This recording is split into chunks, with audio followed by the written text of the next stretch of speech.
বৃহস্পতিবার নিউ ইয়র্কে জাতিসংঘ সাধারণ পরিষদ অধিবেশনের সাইডলাইনে যুবকদের জন্য বিশ্ব কর্মপরিকল্পনা ৩০ বছর পূর্তি উপলক্ষে আয়োজিত উচ্চ পর্যায়ের বৈঠকে যোগ দেন প্রধান উপদেষ্টা। এ সময় ড. মোহাম্মদ ইউনূস বলেন, আন্তঃপ্রজন্মীয় সহযোগিতা ছাড়া বিশ্ব অগ্রগতি সম্ভব নয়। গেল বছর বাংলাদেশের তরুণরা সাহসের সঙ্গে স্বৈরশাসনের অবসান ঘটিয়ে জাতিকে নতুন পথে এগিয়ে নিয়ে গেছে বলেও উল্লেখ করেন তিনি। In Bangladesh, we witness an extraordinary power of youth. They rose with courage to end years of autocracy, reset our nation's course, and entrusted me with the responsibility of steering reforms and democratic transition. যুবশক্তির ক্ষমতায়নে বৈশ্বিক সহযোগিতা ছাড়া কোনো দেশ একা সফল হতে পারবে না উল্লেখ করে প্রধান উপদেষ্টা বলেন, অধিকার, নিরাপদ স্থান এবং সিদ্ধান্ত গ্রহণের সুযোগ দিলে আগামীর পৃথিবী নিজেদের মতো সাজাবে যুবকরা। But lasting global progress cannot be achieved without youth inclusion.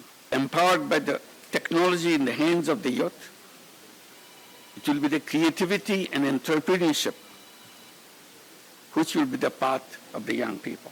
এদিন সাধারণ পরিষদের অধিবেশনের ফাঁকে জাতিসংঘের মানবাধিকার সংস্থা OHCR আয়োজিত সবার জন্য মানবাধিকার, সর্বত্র মানবাধিকার, আমাদের অভিন্ন মানবতার মূল বিষয় শীর্ষক একটি উচ্চ পর্যায়ের অনুষ্ঠানে যোগ দেন প্রধান উপদেষ্টা। এ সময় কৃত্রিম বুদ্ধিমত্তা ও ভবিষ্যৎ প্রযুক্তির অপব্যবহার প্রতিরোধে বিধান তৈরির উপর গুরুত্ব দেন তিনি। Freedom, yes, but freedom with some limits.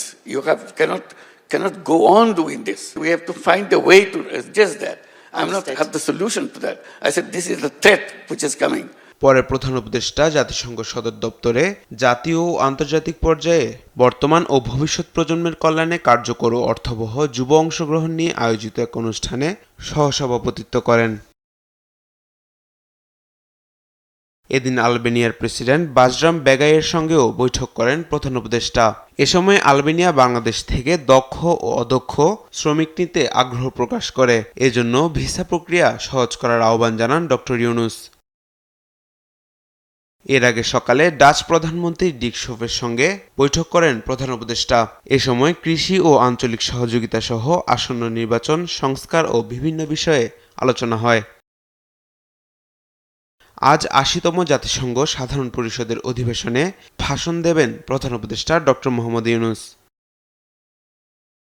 Mahbub Tamim, news desk, দেশ টিভি।